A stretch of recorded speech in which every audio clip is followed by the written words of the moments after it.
ng hangin, pati na ang mga ilog natin.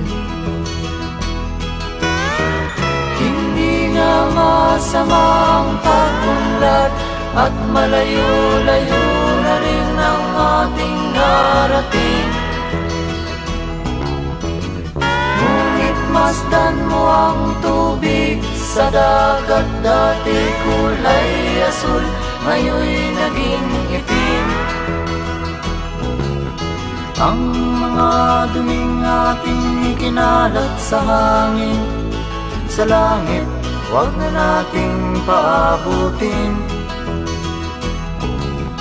Upang kung tayo'y pumanaw man sa sariwang hangin, sa langit natin matitikman.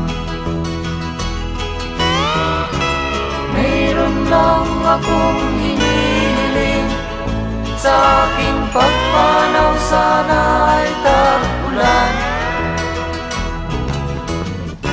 Gitara ko ay aking dadalhin, upang sa ulap na lang tayo magkantahan.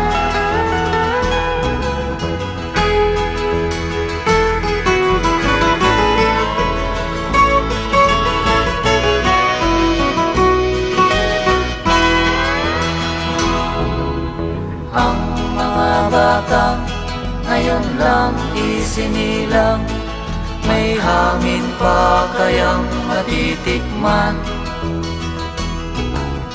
May mga puno pa kaya silang aakyatin, may mga ilog pa kayang lalanguyan.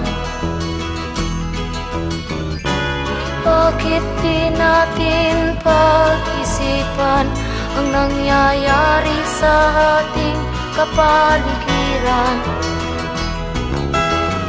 Hindi nga masamang pag-unlad kung hindi nakakasira ng kalikasan. Darating ang panahon. Magandang umaga po sa inyong lahat, sa lahat ng sumusubaybay sa ating programang Inventors Online. Ngayon po ay July 6, 2017. Pang-12 segment na po natin ng ating programang Inventors Online dito sa Kakampi Online. Bago ang lahat, tayo po manalangin or great invocation. Buhat sa lundo ng ilaw sa loob ng isipan ng Diyos, naway dumaloy ang liwanag sa isipan ng mga tao, naway bumaba ang ilaw sa lupa.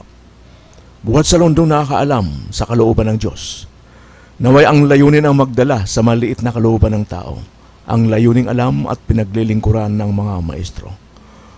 Buhat sa lundong tinatawag nating lahi ng tao, naway ang balangkas ng pag-ibig at ilaw ang maganap. Naway masara nito ang pinto ng tirahan ng masama. Naway ang ilaw, pag-ibig at kapangyarihan ang magpanumbalik ng balangkas sa lupa. And Novis Rigat de Jesus. Isa sa panawagan natin na sana magkaisa na ang lahat ng mga Filipino inventors upang may pagpatuloy ang mga magandang adikain, makadevelop, makadiscover ng mga bagay-bagay para mabigyan ng solusyon ang problemang naranasan ng ating mga kabayan sa kapaligiran natin at sa buong mundo. Ngayon po, nais kong patiin ang officers and members ng ating Philippine Inventor Society at lalo na sa ating Board of Directors na sa ngayon po nagkakaroon po ng board meeting na kung saan ay tayo po ay andito sa ating programa, kaya alam kong kayo ay kumpleto. At isa siguro sa tatalakayin dyan yung tungkol sa ating mga programa at tungkol sa Inventors Invention Directory, and then yung incoming tinatawag nating founding anniversary, ang 74th founding anniversary ng Philippine Inventor Society. Binabati ko rin ang mga grupo ng mga inventor sa buong Pilipinas, lalo na sa ating mga chapters, Luzon, Visayas at Mindanao, na sila po ay maganda na at malapit na lapat na po ang ating tinatawag National Inventors Week, ang okasyon ng mga inventor kung saan ito po ay display, exhibit ng mga teknolohiyang Pilipino. Ngayon po gusto kong banggitin at ipaabot sa ating mga kasamang inventor na mayroon po kaming napag-meetingan nung the other day po, July 4, dyan po sa Rembrandt Hotel sa Quezon City. Ito ay isang napahalagang meeting dahil ito po itungkol po doon sa isang taong mayroong malaking puso. Nakakita po siya ng pangailangan ng mga inventor. At ito po ay isang advokasya kung paano ang ginagawa po namin ay kanyang masuportahan. Nakita ko po sa kanya ang talagang marubdob na tumulong. At isa pa ang kanyang isang plano, ang sa kanyang isang proposal na ginagawa sa ngayon na kami willing na tumulong sa kanya kung paano dadalhin ang mga teknolohiyang Pilipino, ang awareness ng ating kabataan, lalong-lalo na ang mga estudyante. So ito ay meron siyang contact sa DepEd at ito'y simula na ito'y dadalhin po sa mga campuses yung ating mga teknolohiya parang maging aware ang ating mga kabataan, ang ating mga estudyante na mayroong grupong Pilipino. Ito nga ang Philippine Inventor Society at sa tulong ng itong isang may magandang puso na saka ko nababanggit ang kanyang pangalan at gusto kong ipaalam muna na ang kanyang ginagawa, wala siyang iniisip na pangsarili kung di para makatulong. Nakita ko sa kanyang puso ang talagang gustong makatulong. At siya rin po ay ako'y natutuwa na isa rin po siya sa nakakita ng mga suliranin sa paligid na alam niya ang grupo ng mga inventor ang merong pagkakataon na magbigay ng solusyon sa mga problemang yon. At ito matagal ko nang ginagawa, yung ipamulat sa ating mga kabataan, ipamulat sa ating mga estudyante na ang pagiging inventor, ito po ay, sabi ko nga, isang propesyon na oras na pinasok nyo, hindi na kayo lalabas. Sapagkat oras na meron ng isang na-develop isang produkto, sunod-sunod na po yan. Sunod-sunod na po na darating yung mga kaisipang maganda upang i-develop ang mga solusyon sa problemang iyong nakikita. So ito po isang magandang pagkakataon, lalo na sa amin. Maliban po doon sa isang programa na dadalhin sa mga campuses ang mga teknolohiyang Pilipino, ang mga gawang Pilipino, mga gawang imbensyon, at parang makita ng mga kabataan, makita ng mga estudyante kung paano silang susunod sa mga yapak ng mga inventor. Kung paano lang makikita na ang pagiging inventor ay kailangan ng ating bayan. Ang tunay na inventor, nag-iisip po ng mga invention, mga bagong teknolohiya, hindi nag-iisip kung paano siyang yumaman. Kaya siguro kung i-search po nyo sa buong mundo, mga naunang mga inventor, mga scientist, wala kang makikita po doon na sila'y nag-iisip kung paano silang maging milyonaryo. Ang iniisip namin guys sa aking sarili, ako po mismo, dahil sa ngayon meron tayong 10 patented invention at 2 po ang nakapila po ngayon at inuunti po natin. So sa aming mga kaisipan, iyan po ay talagang kung ano ang nariyan sa aming kaisip para makatulong. Hindi po namin iniisip kung paano kaming yumaman. Maaring sabihin yung hipokrito, pero sa aking sarili, marami po ang nagtatanong, bakit diyan ka sa lugar na yan nakatira? Dapat isa kang milyonaryo. Kung tutusin po, kung pag-usapan ng milyonaryo, sa patent ko po, ako mayroong patent na 10. Karamihan po doon, invention. Ibig sabihin na invention, tayo lang po ang mayroon yan. At bawat isa nagkakalag ng milyon. Kung isipon natin ang pera, ayun na po yan. Ito isang pagkakataon nga po, isang invention natin, na isang bansa ang nagka-interest. Nauna po dyan, may isang company, malaking company, andun po yung pangalan ko. Isa kong invention nandoon, ginagawa po nila. Ni isang kusing, wala akong natanggap. Pero ang pangalan ko, ginagamit po nila. Yan po isang invention ko. Nakauna-unang invention, na-develop po 1981. Patented po yan. Award-winning invention. Kaya nga lang, hindi ko gaano i-produce. Dahil inaamin ko, isa po ako sa walang kapasidad para mag-produce ng ating mga invention. Dahil sa ngayon, inuulit ko, Kahit napakarami ng aming mga invensyon, maraming mga patent, wala pa ako nakikita ng mga investor parang pumasok sa ganitong larangan. Kaya lagi yung tinatawagan ngayon ang ating mga kabayan, kapwa Pilipino. Pagtulungan po natin ang sariling atin. Kasi ako'y naniniwala ng aming mga invensyon ginawa. Ito yung solusyon sa problemang nakikita namin sa ating paligid. Invensyon applicable sa ating bayan na itong kailangan natin. So pagtulungan natin ang ating mga magandang invensyon. At napakarami po yan. At dahan na pong nawawala ang mga pandit na yan. Ganyan sabi ko, maliban so na natatapos yung mga term ng invention, mayroong mga invention na kokopya ng ibang bansa. Tayo na po muna ang magkinabang. So itong isang invention po natin, yung Nature's Air, na malaki ang order po sa ngayon. Ito'y maraming matutulong mga Pilipino sa labor ho. At ating bansa kahit paano kikita. At ang invention pong ito, gawang Pilipinas, patented po ito. Ito'y accredited po tayo ng IFIA, ng WIPO, World Intellectual Property Organization, International Federation of Inventors Association. So member po ang Philippine Inventor Society. So itong pinakinginayan ko, yung mga invention po natin, pagtulungan po natin. So yan po ang isa sa gusto kong i-share sa ating mga kabayan. At ito nga nakipag-usap sa amin, ako yung natutuwa. Isa po ang aming advokasya. Gusto niya makatulong. Gusto niya makadevelop. Na ako ngayon po, nakikita ko ako yung natutuwa, mga ilang mga estudyante po na ang na-develop po natin. Meron po tayong contact sa UP, sa PUP, Santo Tomas, at Adam. So maraming mga estudyante na lumalapit po sa atin. Ako ay willing na tumulong sa kanila at kailangan po ng bayan natin. So yung proposal na yan na banggit ko na pinag-meeting namin ng isang araw, kasama po ang ating presidente ng Philippine Inventor Society, si Inventor Manny Dono, at ang ating secretary ng FIS, Inventor Jess Alboro. So apat po kami nag-meeting tungkol po sa kanyang proposal. At sabi ko, ituloy natin yan. At nandito kami sa likod mo para ituloy mo ang inyong programang yan. At marami pong matutulungan. So ito po ay isang pagkakataon na ito po hindi namin pinalalampas.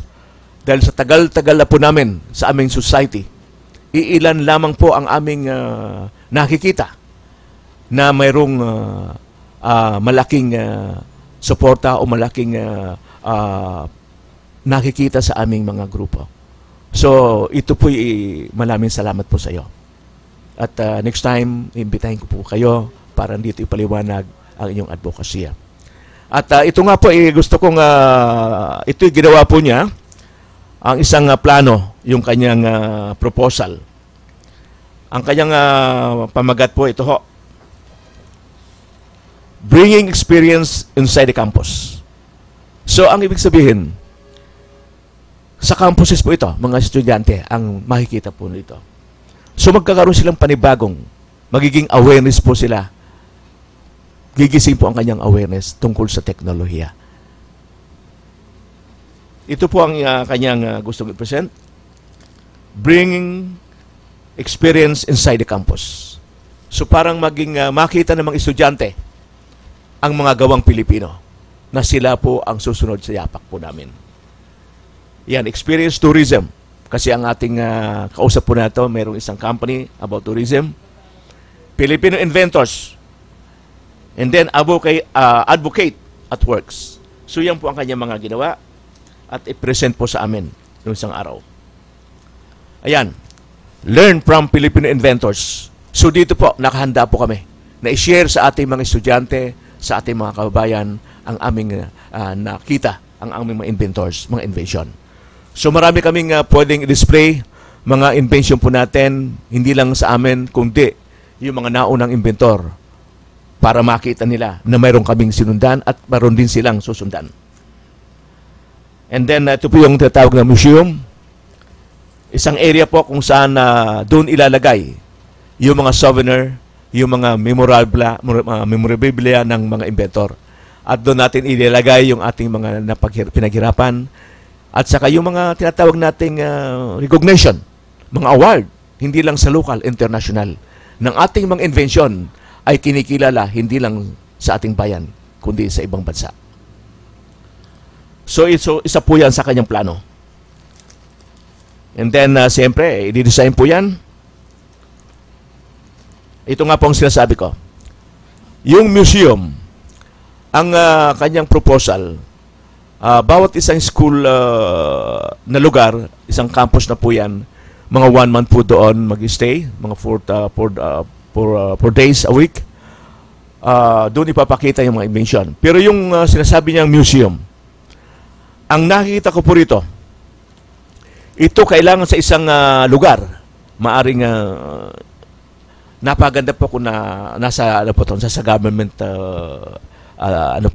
area, gaya ng Department of Science and Technology.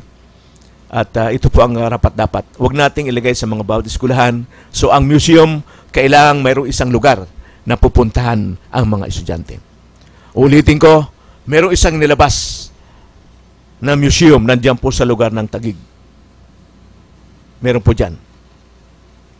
Magandang area po yan. Naglabas po sila ng museum.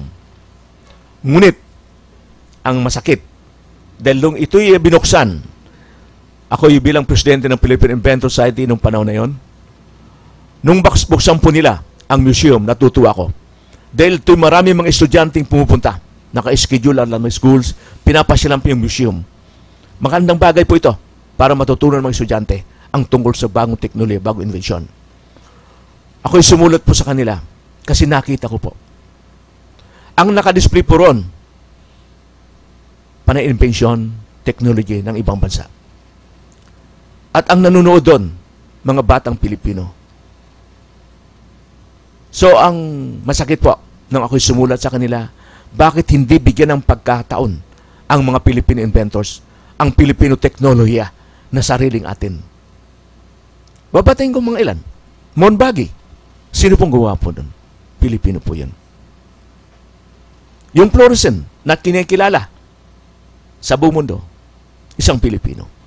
So bakit hindi natin ilagay doon yung memorabilia, yung mga souvenir na makikita ng ating mga kabataan na ito palang aming mga ninuno, mga inventor na may inilabas na produkto na pinakinabangan ng buong mundo. So yan ang masakit po. Bakit hindi sariling invention, sariling teknolohiya ng Pilipinas ang ilalagay sa museum na yun? Nasa Taguig po ito. Ako'y sumulat po sa kanila, ngunit wala po ito natanggap. Na bigyan naman ng pagkakataon. Unang-una, museum nasa Pilipinas. Ang mga pumupuntang estudyante, mga Pilipino. So bakit hindi ipakita natin yung sarili tayong gawa? So yan nga po yung tungkol po dito sa kanyang pinaplano, museum. Na kung maaari, kaya ng isang nakikita ko po na kami merong isang building na ginagawa andyan po sa TAPI, Department of Science and Technology, na hanggang ngayon hindi pa matapos-tapos. Ito po isang building na ginawa siguro 20 years ago na ngayon bubulok na po yan at nakakapanginayang. Ito ang nakikita ko, isang lugar na gagawin ng museum sa mga Philippine invention. Napakarami nating produkto. So, ito siguro ang aking napuna doon na huwag na nating dalhin sa mga school kasi ang museum kailangan ito ay naka-permanente. Hindi yung after 1 month, ililipat po natin. Marami mga babagay po dyan na delikado. Ako po, sa ngayon, marami po akong mga award na yan na pwede natin ipakita sa kanila. At ito'y delikado, masisira kung ipa-transfer po natin. So, yan lang, isa po lang yan sa mga, yan, ito po. Okay na po to, yung tutugol sa exhibit. So maliban po doon sa dadalhin natin sa mga school campuses yung ating mga technology para maging aware ang mga estudyante, meron po siyang binabalak na exhibit sa mga mall.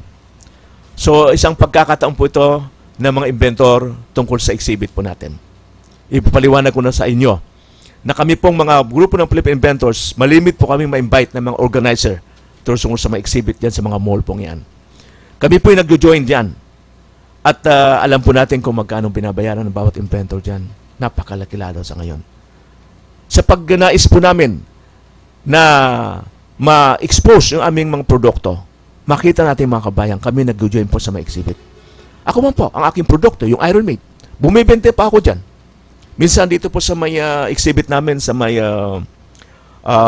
Rose Boulevard, na-invite po ako dyan sa may Dole ho. So, ang produkto po natin ay ibebenta rin natin sa mga mall. Subalit halos break-even lang. Andun yung panahon po natin at ang ating kinikita po ron halos nauwi lang sa pambayad.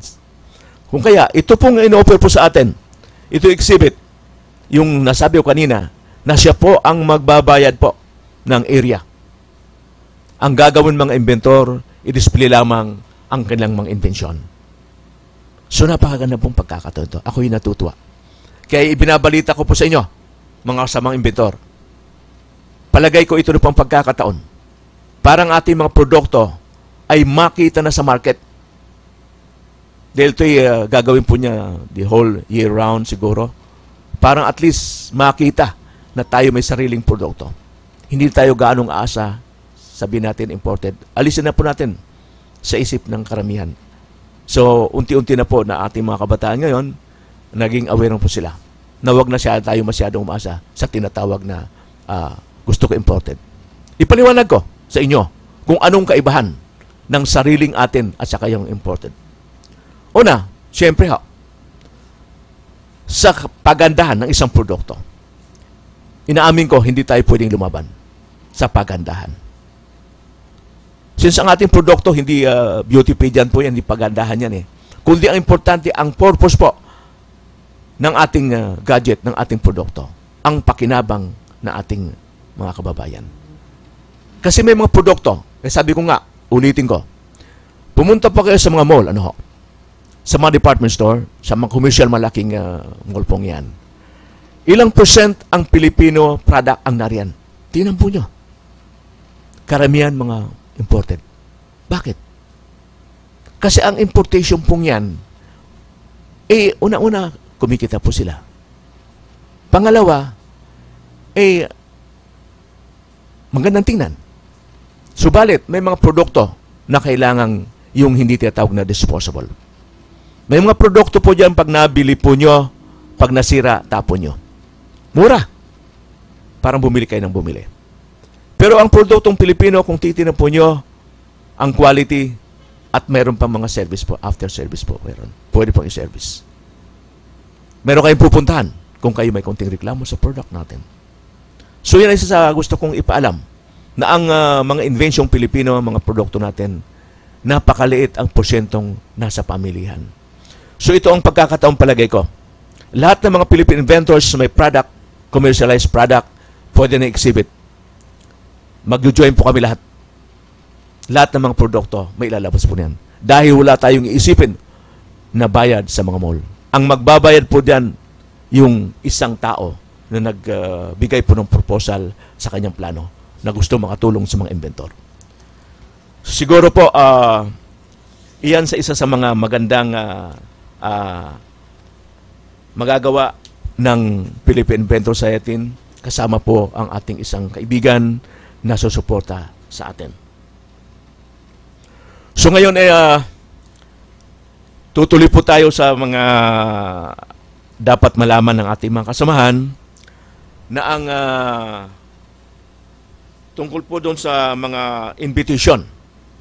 Babanggatin ko na po. Meron tayong mga local international affairs or exhibit na gaganapin. Unahin ko na muna ang isang imbitasyon na dapat malaman ng ating mga kasamang inventor. Yung tungkol po doon sa tinatawag na AMI IP Award 2017. Ito yung AMI Award, ito'y taon-taong ginagawa, sponsor ng PCCI, Philippine Chamber of Commerce. At nakapag-join na po tayo rito at ilang mga Filipino inventors member ng FIS ang nakapag-join at nakatanggap na rin po ng award. Isa rin po sa ang inyong lingkod na nakatanggap ng award sa AMI IP Award. At ito po, ininganyo ko yung ating mga kasamang inventor na may produkto po kayo na pwedeng ilabas sa merkado. At napakaganda kung ang inyong product malalagyan ng titulo. Ang ibig sabihin, ang product kasi may tinatawag na branding. Maliban po doon sa brand, sa pangalan, at least ito i-recognize. Napakaganda kung mabibigyan po nyo ng award na ang isang produkto, ito nakita nila ayon sa kanyang pananaliksik na ang produkto mo ay talagang pakikinabangan. At susunod siyempre, magkakaroon kayo tatawag na Gold Brand Award. Isa po yan. Kung saan ang ating ibang produkto, meron po yan. So ito po tinatawagan tungkol doon sa mga interesado na mga member natin. Ito po ang kanyang sulat sa Philippine Inventor Society. We invite all inventors and innovators to submit your entries to the AMI IP Award 2017. Individuals or groups of individuals must submit an accomplished registration from accompanied by a patent search report showing the novelty of the invention conducted by the EDSO or any proof of novelty from IPOPIL, such as certificate of letters patent or registrability report for utility model and other materials for sure additional documents if any. So ito po ang mga requirements na hinihingi po ng AMI na pwedeng isubmit nyo at ito ginawa na po natin. At all document shall be contained a sealed envelope. Ito po ipapadala sa PCCI. Pwedeng kontakin po doon si Madam Checa Alvarez ng PCCI, ng Secretariat ng ng PCCI, Philippine Chamber of Commerce. Ito po ang address po nila sa 3rd floor, Commerce and Industry Plaza, number 1030, Campus Avenue, Corner Park Avenue, McKinley, Town Center, Port Bonifacio, Taguig City. So dyan din po, malapit yan yung tatawag na museum na kung saan nakadisplay yung mga imported na mga invention. Okay. So ito po ang deadline po ito on July 28. Kayong ating mga kasamahan dyan, ihanda na po nyo yung mga entries at natutuwa ako na kayo mismo ay makasama sa ganung exhibit or contest dahil ito'y naranasan na rin po natin. Si Mr. nandun na po riyan. Malonzo, isa na rin po yan, nananalo doon. At ang inyong lingkod, nakatanggap na rin ng award sa AMI IP Award. So yan po sa lokal. So maliban po dyan, meron po tayong mga invitasyon galing sa ibang bansa. Ito yung mga international exhibit po ng mga bagong technology, mga invention. Na ito po yung dumating at sa Philippine Inventor Society na sabi ko nga, ito'y ikukwento ko rin sa inyo na ang isa sa mga imbitasyon, ito'y galing sa Malaysia Technology. Ito'y gaganap yun sa Malaysia. Okay, ang kanila pong ito po yung MTE 2018 Malaysia Technology Expo.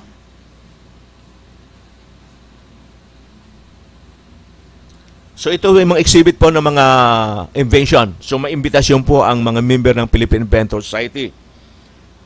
At MTE 2018. So next year po ito. So paghandaan na po natin at kung kayo'y wala pang eksperyensya na mag-join sa mga international exhibit, pumunta po kayo sa office ng Philippine Inventor Society at nandun po yung ating mga papers para malaman nyo kung paano. And then ang DOST ito tumutulong din po sa lalo sa mga award-winning inventor para supportan kayo sa travel po ito. Malaking pagkakataon po ang kayo yung makarating sa ibang bansa, mag-join ng international exhibit. Dahil ito sabi ko nga, experience na rin natin. Galing po tayo doon sa Malaysia. May ikukwento po nga ako ron. So sa Malaysia po, nakarating po tayo, dala po natin ang invention, kung saan tayo nagkaroon din ng award doon. Nagkaroon tayo medal. Alam ko isang bronze medal lang po ito. 3rd prize. Pero at least po, ang 3rd prize, isang karangalan ng mga Filipino inventor ng Pilipinas. Ng ating mga technology, inlaban natin sa ibang bansa at ito'y na-recognize na nalo. At merong isang kwento nga po doon na siguro kung ako po ay talagang isang bagay ang aking tinitingnan, siguro wala na po ako sa ganitong posisyon na isang mahirap na inventor. Nung ako po'y manalo sa Malaysia, nung lumaban po tayo bilang isang representative ng Philippine Inventor Society supported by TAPI, DOST, Department of Science Technology. Tayo po ay nag-join po sa Malaysian exhibition. Kung saan sabi ko nga ilang kaming mga inventor ang nakarating doon. Meron kaming mga 4. Yes, 4 po yon. So yung produkto ko po, nanalo rin po roon. Ang isang nabigla po ako nung ako'y makatanggap ng award, may lumapit sa akin. Ito sasabihin ko na hindi yung sabi nga tungkol sa pera. May lumapit po sa akin nung hawak ko yung award. Ang sabi sa akin, Mr. Inventor, kung papayag kayo, dito na kayo sa amin. Ang offer niya. Wala tayong pag-usapan tungkol sa compensation, sa pera mo. Mag-hire ka na ng ilang engineer na kailangan mo para tulungan ka sa iyong mga bagong invention. Walang problema ang pera. Meron kang bahay dito. Kung kinakailangan dalhin mong family mo, dito ka na sa amin. So, napakagandang opportunity po yun. Pero pinag-isipan ko. Sinagot ko pa sila.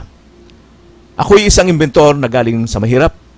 Kaya nagpursige ako para hindi na matikman ng mga ibang kababayan ang aking dinanas. Yung lahat ng invention ko, pinaghirapan ko na ilang taon.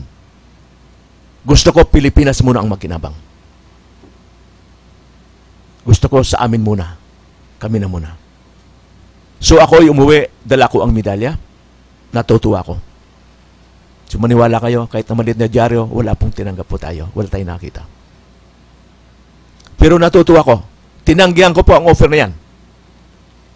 Dahil gusto ko yung mga invention Pilipino, yung aking mga dinevelop na invention, Pilipino muna ang magkinabang.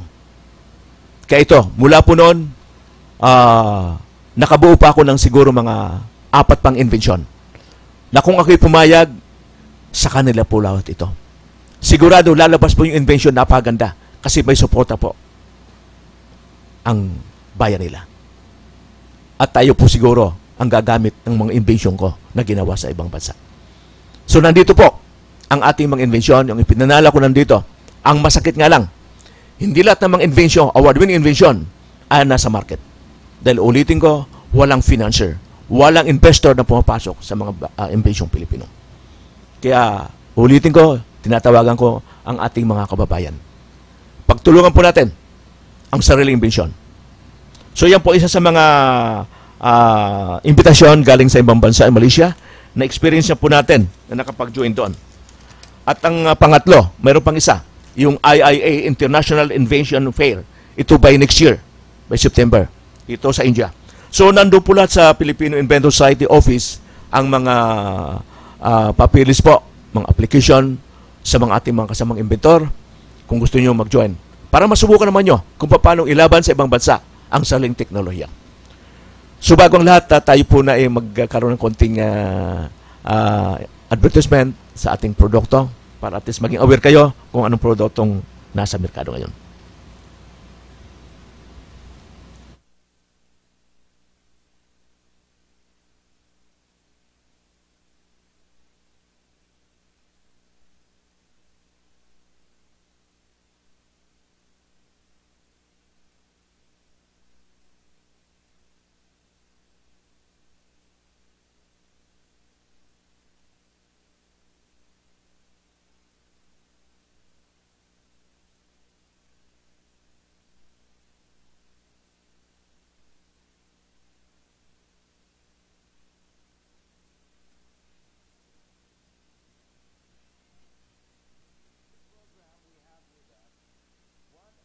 The ingenious Filipinos, a member, actually the national treasurer of the Filipino Inventors Society. He has a company called Econolux Enterprises, of which he is the inventor and proprietor. Ito po ay si Rodolfo B. Biescas. Hello, sir. Hello, Maraming Harry. salamat Maraming na salamat nakapunta kayo dito. Ako tuntua po ako dito sa mga ginagawa nyo. Sir, before you're an inventor, give us a brief background of who is Rodolfo Biescas. Well, ako po isang anak ng mahirap at inaamin natin yan na ako ay sanay sa hirap.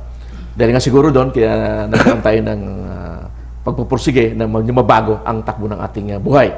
Now, kung matatandaan ko, 6 years old, nagsimula na tayong mag-iisip or mag-invento. Natatandaan mo, 6 years old. 6 years old. Sige, okay. Kasi kasama ko ng mother ko na nagdadala ng produkto sa palengke. Okay. Then pag may nadadaan na kami, kunya construction, pagdating ng bahay, contractor na rin ako. Nagko-construct na rin ako ng nakikita ko. Let's say, bridge, no? So pagdating ng bahay, nawawala ako eh. Gumagawa ko ng tulay sa ilalim ng bahay. Okay. Kaya nag-start siguro doon. But professionally, you first became a teacher. Yes, oo. You were in the academe and you wanted to teach. Ano nangyari? Ba't pinigil And niyo? during the time, siguro alam ng mga kasing dad ko na teacher na napakalit ang sweldo. Sa province kasi, alam mo naman sa province. Now, nakita ko pa roon na... Pero maganda na sweldo ngayon ng teacher. Yes, okay. Tumaas-taas na ng konti okay ngayon. naman. Nakita naman na dapat bigyan tama yan, ng importansya.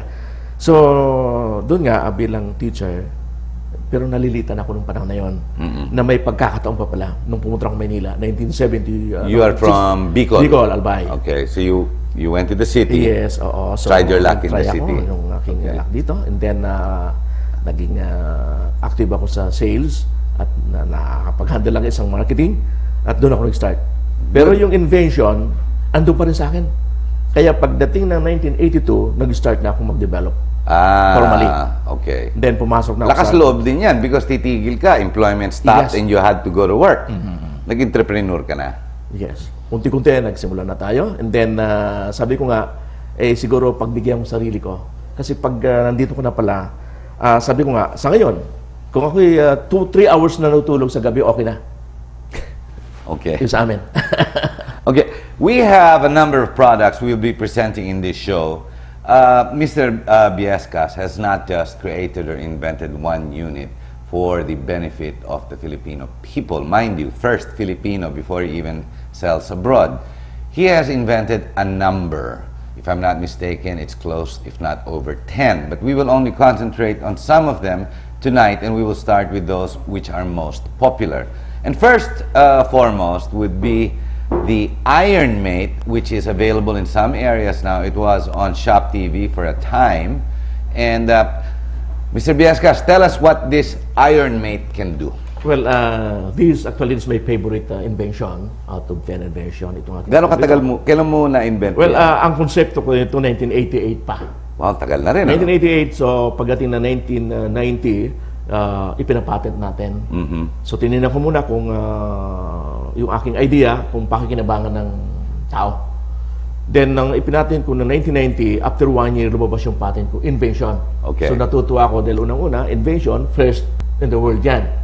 So pioneer to, Pioneer. That's why Okay. ito ay ang patent sa invention. Okay. Tayo lang actually sa Pilipinas meron. Now, para makita ko na talagang pakinabangan, nag-join tayo sa mga exhibit, para makita ko kung anong reaksyon ng mga tao na kung sakali makabili sila nito. So, siyempre, doon sa mga nanood or nakakita nito, kailangan handain sa inventor, sa mga critics. May mga nagsabi, walang kwenta, or kailangan ready ka dyan. Dahil kung hindi, baka mawala ka kaagad. Baka hindi totoo. Yeah, kasi ilan ang inventor na tinamaan ng ganong mga... How long has this been in the market? Well, nag-start kami 1993, normally 1993. So, sinimulan namin na magbenta. In the back portion here with the camera where you can see it, if you notice, this is nothing but a flat stand for your plancha. Dito linalagay yung plancha. Pero nakakatuwa dito, yung plug ng plancha mo ilalagay mo dito. Dito sa unit. Tapos, itong unit, may pina-plug pa rin. Okay, maybe you can explain now how it works. Okay. So ito, pina-plug natin doon sa outlet. Yung plancha doon sa loob ng unit, yung plancha dito natin, pina-plug. Miski iba-ibang plancha pwede. Kahit anong klaseng Kahit anong plancha. So wala tayong kalaban sa mga manufacturer ng plancha. Okay. Pwedeng gamitin yon. Now, dito nga kumukuha ng power yung plancha. At ito rin ang nagko-control ng kuryente. Kasi ang flat iron, kung mapapansin ng mga gumagamit, sa likod ng plancha merong nakalagay doon 1,000 watts. So yung 1,000 watts, sa loob ng 30 minutes, kumukonsume yan ng 0.19 kilowatts. Yan ang konsumo ng normal na pamlansa. Now, nung gamitin itong Iron Maid, yung 0.19 naging 0.09 na lang. So, Wow, merong kalahati, 53% na savings. How does it doon, work? Yan, we can explain. Well, How can you so, save 53% of the power? Now, ang flat iron dito natin ipa-plug. Yes. Ito sa outlet. Pag inangat mo plansa, within 25 seconds, makukuha mo na yung desired temperature. na Desired kailangan ng heat. damit. Okay. Heat yan. So, pag galing sa damit ng plansa, ito ibinabalik sa palansyahan para i-arrange yung damit. Oh, ayusin. Tama nga naman. Punasan. Hindi naman pwedeng Sabay-sabay mahaba. yan. No? Ayusin mo, ayusin di ba? mo, pupunasan. So, ilalagay mo ngayon yung plancha dito. So, habang naka-raise yung plansa niya, hindi kumukonsume ng kuryente.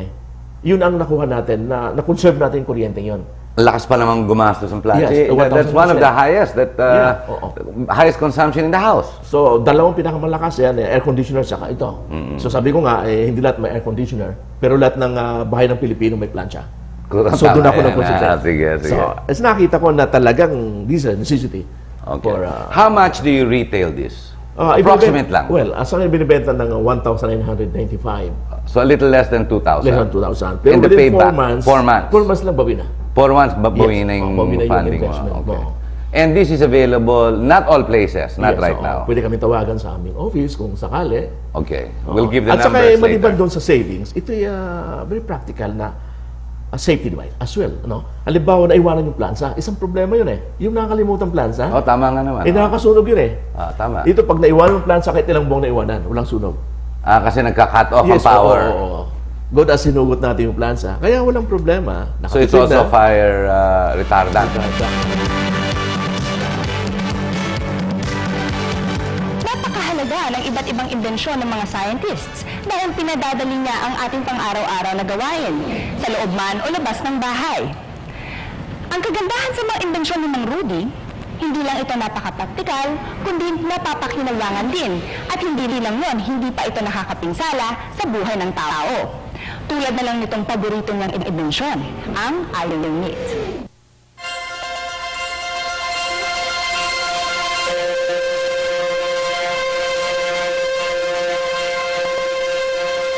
Likas sa ating mga Pilipino ang pagiging mabutingting, mabusisi at masinop sa buhay. Kaya nga kung tutuusin, mas maraming discoveries and inventions dito sa bansa. Ang kaso, ibang bansa ang nakikinabang. Matinding kahirapan ang naranasan ng ating bansa. Kaya maraming naglitawang inventor. Ika nga, necessity is the mother of invention. Ito rin ang pananaw ni Rodolfo Biascos Jr. bilang inventor. Mas may halaga sa kanya kung ano ang pakikinabangan ng tao kaysa pinsala nito. Isang ordinary family lang ang pinanggalingan ko. Ang father ko is a carpenter. At the same time, farmer din siya eh. Ngayon, junior time, medyo maliit pa ako, matandaan ko, mga 3 years old. Medyo na napapansin ng parents ko na medyo mahilig ako tutulog ng mga bagay, no? Tubong Bicol si Mang Rudy at mula pa sa kanyang kabataan, nakitaan na siya ng kakaibang talino. Pag may nakita ko na construction, kunyari highway construction, pagdating ko ng bahay, nawawala ako kasi doon ng bahay, gumagawa ko ng construction na rin. Sinuto ako yung mga abon ng aming kusina, ginagawa ko semento. Mulat na rin siya sa kahirapan ng pamilya at sa kalikasan ng umaasa ng ikabubuhay. Lagi siyang sumasama sa ama sa pangangahoy sa gubat. Minsan din kumatok sa kanya ang tawag ng pagsisilbi sa Diyos. So, nung makatapos ng high school, gusto nila ipasok ko ng seminary. Kasi siyempre, environment, kasama ko mga madre, para tayong feeling na santo. So, nakita nila na pwede akong bagay pare. Kaya lang, siyempre, yung parents ko, kung muna kung pwede, sabi nila hindi namin kaya. Pwede na i-sponsor, pero kailangan pa rin ang support or financial support. So, ganoon ba sabi ko, kahit ako hindi bagay pare, pwede naman siguro akong mag-serve sa maraming paraan. Nagturo ng ilang taon sa Bicol at binaglaon, lumuwas ng Maynila para makikipagsapalaran. Nag-aral ng refrigeration at air conditioning. Nakapagtrabaho bilang isang salesman at nag-manage siya ng appliance center sa loob ng 15 taon. Hanggang sa maging miyembro siya ng Philippine Inventors noong 1982. So, ang nakita ko, yung needs ng tao. saka yung problem, doon magagaling yung invention. Ngayon lang nakita ko niya, ang nakita ko nila pang sarili kong problema. Kunyari yung problema ng community, yung bansa natin, ano bang pwede kong magawang paraan doon sa problema yun? Gaya nung simple lang, gaya ng Iron Lake. So isang problema yun, kung paano bababa ang kuryente ng mga binabayang household. So isang problema, buwan-buwan, na malakang binabayaran. So tingin na, ano bang appliance ang talagang malakas konsumo ng kuryente? So pinag-isipan ko yun, lumabas, dalawa lang. Air condition, saka platayon. Umabot na sa 10 ang naimbento ni Mang Rudy. Kabilang na dito ang Ironmate, multi-cooler fan at Nature's Air Cleaner with ionizer. Ang mga ito ang nagbunsod sa kanya sa tagumpay at katakot-takot na parangal ang nakamit niya, kasama ang pagbiyahe niya sa iba't ibang bansa.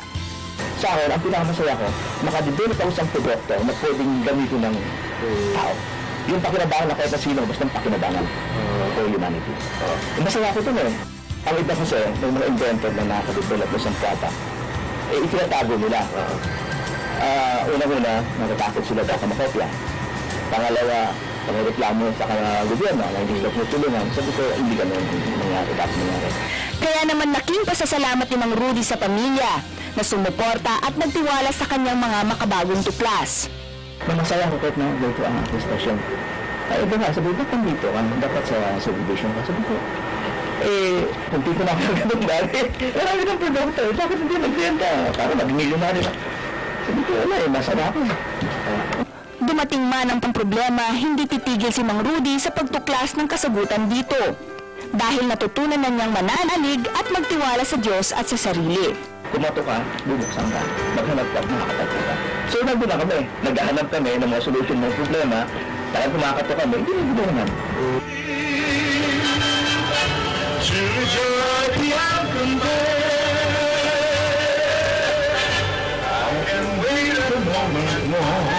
Para sa mga naghahangad ng kasagutan sa mga pang-araw-araw na problema at sa ating magigiting na inventor, yan ang Good Take. Palibhasa, may malasakit si Mang Rudy sa kahihinat na ng bukas, kaya buong ingat siya sa paggawa sa kanya. Thanks, Todd. Of course, in line with energy conservation, one thing in our homes that use up a lot of electricity are the irons. Six mga plancha. But we have an inventor here this morning, si Mr. Rodolfo Giescas. He invented something which will reduce energy consumption ng mga plancha by 53%. Yes. Sige, paki-explain naman kung paano. Okay, this is naman Filipino invention, patented invented Filipino product kung saan nakasave ng kuryente up to 52%.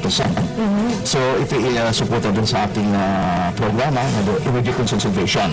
Now, actually, ang isang gadget o isang appliances na halos lahat ng Pilipino mayroong plansa. So 99% ng bahay mayroong plansa.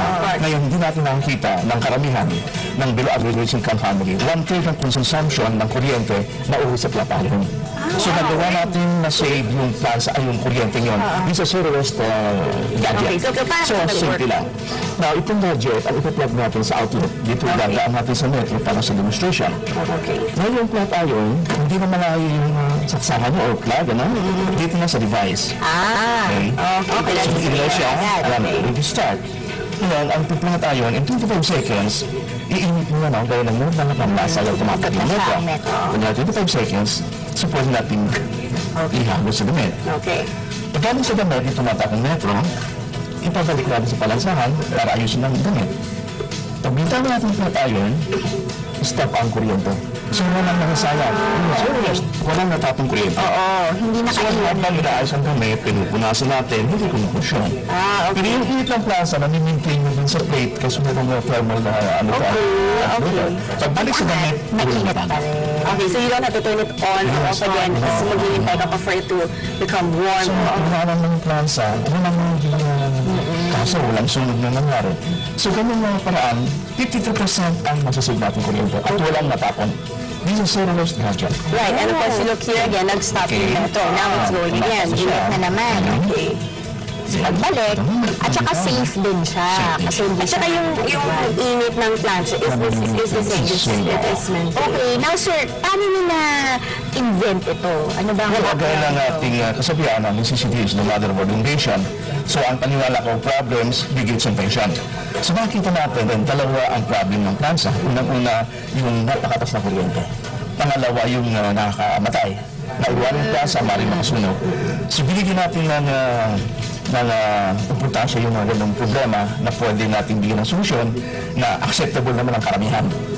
So actually, ang dalawang appliance ang pinakamalakas sa bahay, air conditioner at saka plug iron. May invention na po kayo para air conditioner. So ganito yan. Ang air conditioner, wala pang 10% ang mayroong air conditioner sa bahay. Pero 90% ang sabi ko, plan siya. So kaya nga naka-aircon, can afford. So yun yung kagaya namin ng hirap. Yung natatapong kuryente, dapat makonsume natin. Walang mansang na kuryente. Kaya ngayon, kahit na every time of day, pwede kayo mamlansa na walang problema. That's right. Okay. And of course, itong invention niyo po ay commercially available through various dealers, and you can call 829-6275. That's right. Hey, Mr. Biancas, maraming salamat. Tawag ng invention, Of course. international. That's right. Okay. Thank you very much. Now I'm going to turn you over to more time, energy, saving goodies with Ryan. Magandang morning. Okay, iyan po ang isa sa produkto po natin na nasa market po ngayon, ang Ironmaid Economizer. So sabi ko nga, isa sa paborito natin dahil kitang-kita ko agad ang naitutulong ko sa ating mga kababayan. At ngayon po, open po ang ating dealership. Ang sino mang gustong magbenta po nito, pwede kayo magsimula para makatulong tayo sa ating mga kasamahan. Ang aming opisina, ang Econolux Enterprises, nasa Parañaque po ito. Pwede kayong tumawag sa aming telepono, 09969-091930, 09969-091930, at 0918-354-9420. 0918-354-9420. Tumawag po kayo sa amin at pag-usapan natin kung paano kanyang mag-deal ng ating produkto. Isa lang po yan sa ating mga invention. At marami po tayong mga invention na pwedeng pakinabangan.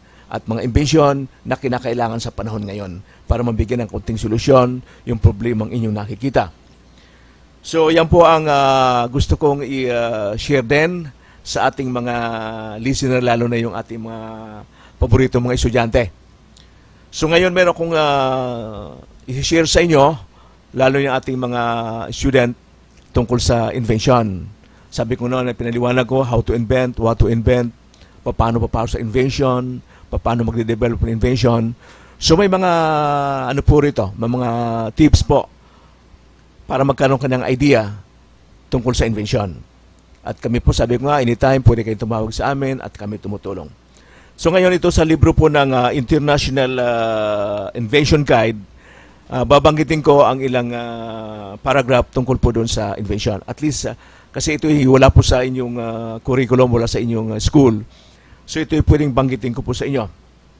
Sabi nga, there is no exact recipe nor concept that automatically leads to an invention. Creativity, and especially technical creativity, is the spice that has to be added to successful recipe. There are, however, several ways to stimulate creativity. Ito, number one. Define the problem to be solved. Ngayon, kung may nakita kayong problema sa iyong palagay, pwedeng baguhin o pwedeng mabigyan ng solusyon, ito na po yan. Number one. Natural science are often called exact science. Technology science are part of them. You have a chance as an inventor only if you work exactly. And this start with definition of the problem we want to solve. Formulation like to make a better, cheaper, faster, nicer, etc. are not useful.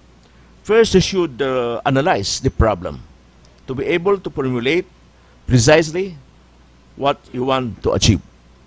The most important forms of analyzing are explained here. Okay. So, yan ang mga advice yan. Ito po, observing. In many cases, it is sufficient just to watch attentively what is happening around you. The most common mistake most people do is to see only what they think. They should see This is a typical form of specialized blindness. A person not familiar with the particular technical problem will see it much objectively. A trick to overcome the so-called professional blindness is to write down step by step in the most accurate way what you see. Later, third person watching that some process can compare his expression with your notice. For example, many mechanical movements are too slow or too fast to perceive by the naked eye. In these cases, existing optical instruments like slow motion or high-speed cameras may be a help. But think of your budget and do not hurry to buy anything. In many universities, institutes, and companies' laboratories, you will find all these helpful means. You will most likely to get access to all this instrument by contacting the right person. You may be able to rent such instrument as well. We creative also in this aspect. The world is full of marvels such as microscope, ultrasound, scanners, etc. So make use of them. So yung sabi ko nga, nandito sa akin, sabi niya, observe. Ngayon ito, bigyan tayo ng isang example. Dahil ito ay ginagawa po natin, isang idea kung paano mabibigyan ng solusyon ang isang problemang nakikita o hindi lang pansarili. So, obserban mo ang pangyari sa paligid. Maaring ito sabihin natin na dulot ng tinatawag na climate change. Na sa aking paniniwala, ang climate change is a man-made. Gawa ng tao. Since gawa ng tao, tao rin ang mag-isip ng solusyon sa problemang yan. Ito maaring simple lang, pero bibigyan ko ng idea. Pag tag-ulan po sa bandang lugar, makita natin kung saan bumaba. Konting ulan lang binaba. Pero maraming residensya po dyan. Maraming mga kababayan tayo nakatira dyan. Dahil hindi na pwedeng lumipat sa mga high-class subdivision. So ano nangyayari? Tingnan natin sa kabataan. Yung mga batang pumapasok sa eskwela, napakahirap, nakakaawa. Pinapasan ng mga magulang para makapasok sa eskwela. Sa baha, dumadaan. So isang nakita ko yan, ayon sa nandito nga, observe. So napapansin ko yan na hindi nakakaligtas sa aking paningin. Ano bang maibibigay kong solusyon sa problemang yan? Maaaring sabihin ko, hindi ko problema yan. Ako hindi binaba. Pero problema ng ating mga bayan, anong maibibigay kong solusyon? Yan po. Isa sa aking dinevelop ngayon. Nagde-develop ako isang bagay para doon sa problemang yan. Kaya, siguro pag ito tapos, makikita po nyo, mga bata makakapasok na po sa eskwela na nakasapatos, nakamidyas, nabaha. So, iyan ang nakita natin. Problema na pwedeng bigyan ng solusyon. Ginagawa ko na po sa ngayon. Iyan ang sasabi po rito. Kailang observant ka. Pag-aralan mo ang problema yan. Nasabi ko nga, dahil sa climate change, man-made climate change. Hindi proper planning. Kaya nangyari po dyan. Siguro, ako po'y nakahandang sumagot kung sino man gustong linawagin din po yan. At ako'y nakahandang explain sa inyo. Yung nangyayari po sa paligid. Huwag lang sa malaki. Dito na muna. Yung baha, yan pwede kong ipaliwanag. At tungkol sa basura, pwede kong ipaliwanag. Paano masolusyonan. Okay?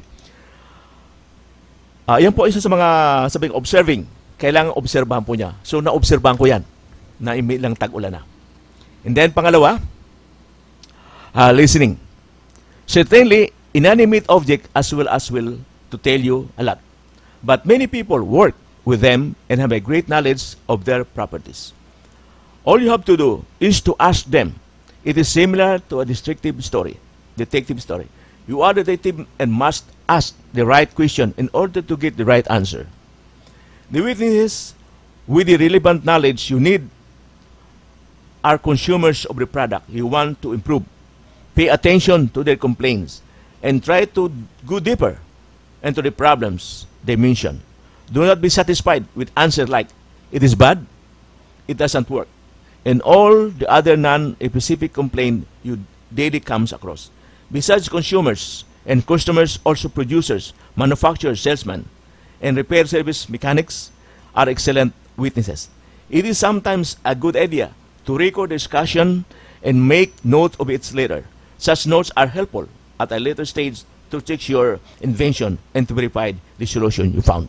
So yun ang sinasabi ko. Hindi porke meron ka ng isang invention, meron ka ng develop, meron ka ng product sa market. Kaya may tinatawag kaming exhibit. Sa exhibit pong ito'y kailangan ng mga inventor para ma-monitor nyo ang inyong produkto. Kung ano magiging masasabi ng mga nanood, mga observant sa inyong produkto. Dahil yan, bago po yan eh. So doon lalilitaw po yung mga critics po. Nasabi ko, handa ka po dyan. Maaring siguro mayroong mga advices na sabihin sa, siguro kahit yung ginawa mo maganda. So yan eh, huwag natin palalampasin. Isang bagay po lang yan na walang makapagsabi ng isang inventor, monopolize yan lang lahat ng idea. No. Kailangan mo rin. Sabi nga, no man is an island. So kailangan pa ang nakikita ng inyong mga observer. So yan ang sinasabi ko para sa further development ng inyong invention. Na ako mayroong nangyaring isang experience tungkol sa exhibit. Yung tungkol po sa aking Ironmaid. Ikukwento ko na rin po. Para at least makita nyo kung paano iwasan ang ganito mga question.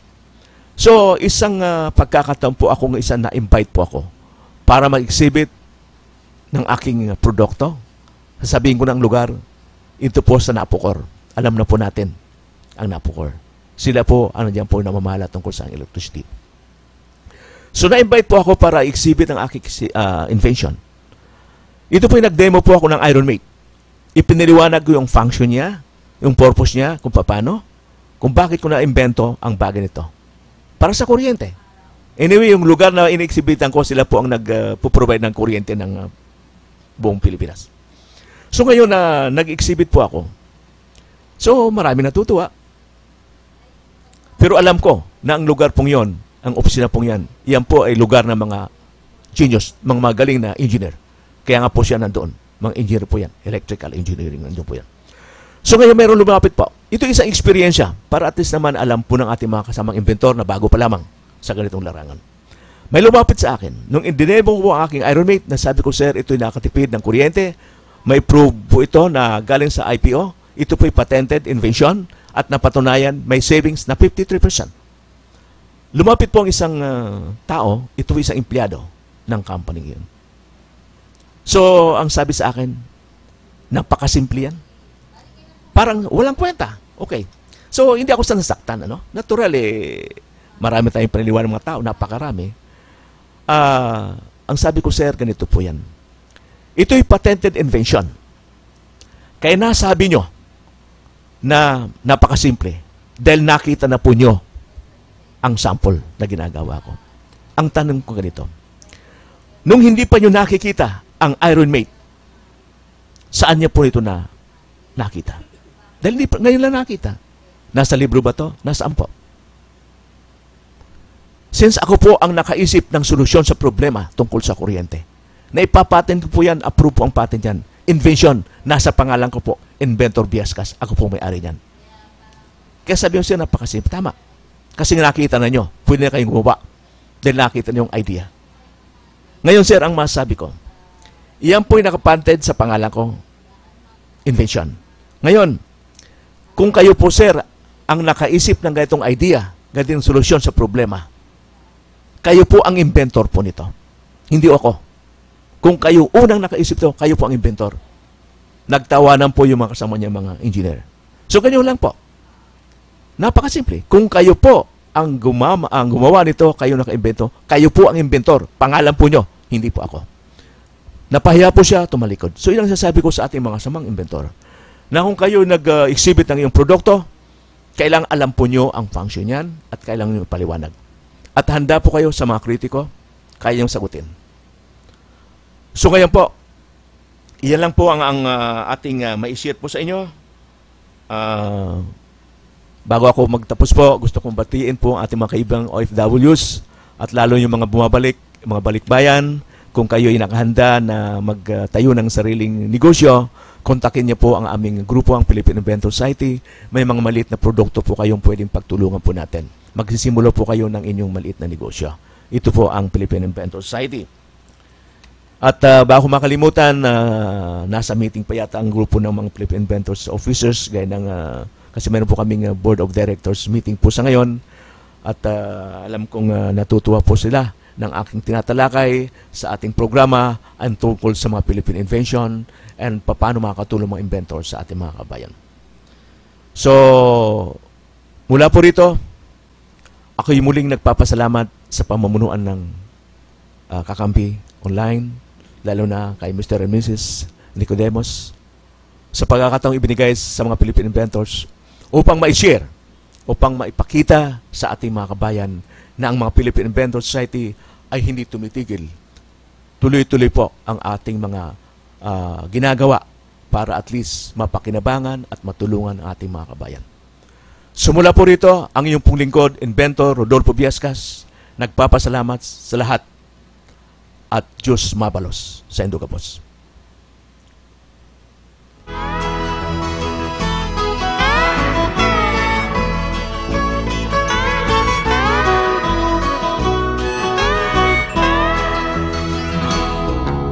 Wala ka bang napapansin sa iyong mga kapaligiran? Kay dumi na ng hangin, pati na ang mga ilog natin.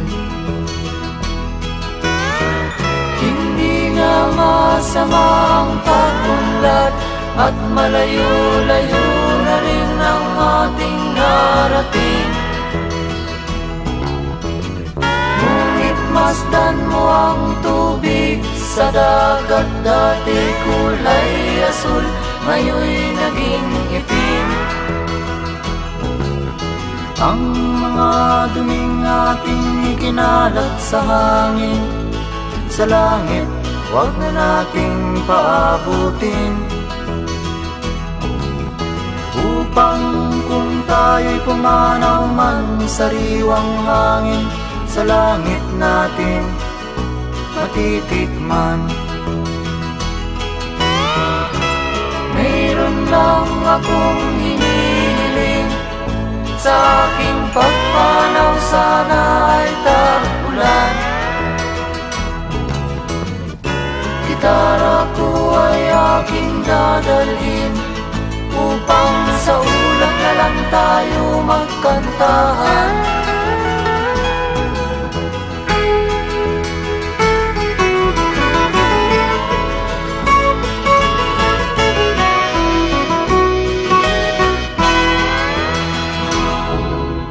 Ang mga batang ngayon lang isinilang, may hangin pa kayang matitikman. May mga puno pa kaya silang aakyatin, may mga ilog pa kayang lalanguyan. Bakit di natin pag-isipan ang nangyayari sa ating kapaligiran? Hindi nga masama ang pag-unlad kung hindi nakakasira ng kalikasan. Darating ang panahon, mga ibong dala ay wala nang madadapuan. Masdan mo ang mga punong dati ay kay katag, ngayon'y namamatay dahil sa ating kalukuhan.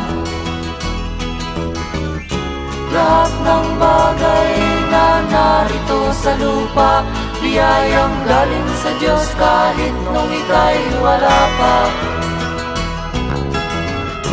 Ingatan natin at huwag nang sirain pa, pagkat pag kanyang linawi tayo'y mawawala na. Mayroon lang akong hinihiling, sa aking pagpanaw sana ay tagulan. Gitara